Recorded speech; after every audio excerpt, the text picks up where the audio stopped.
લુટેશ અંબાણી મુકેશ અંબાણીના દીકરાના લગ્નમાં તો તમે સૌ ગયા જશો. અરે ભાઈ, સદેહે નહીં તો સોશિયલ મીડિયા થકી તો ગયા જશો.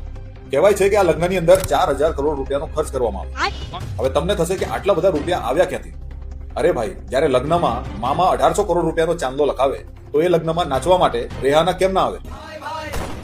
આ મામા છે 140 કરોડ ગરીબોના રાજા ફકીરચંદ, અને ચાંદલો જે કંપનીમાંથી ગયો એ કંપનીનું નામ છે BSNL. आप क्रोनोलॉजी समझ लीजिए. આ ચાંદલો કવરમાં રોકડા મૂકીને કે ટેમ્પો ભરીને નથી આપવામાં આવ્યો.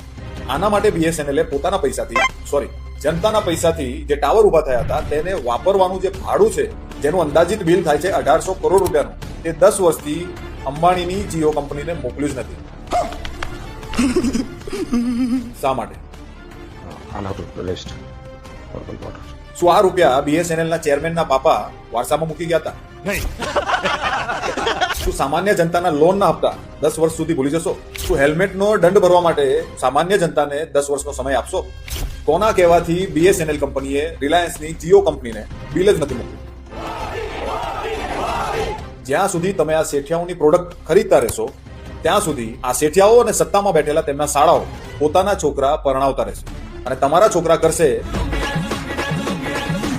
જો તમે તમારા દેશને પ્રેમ કરતા હોય તો કોમેન્ટ કરીને જરૂર જણાવજો કે અંબાણીના લગ્નમાં ચાંદલો કરનાર આ શાળાનું નામ શું છે.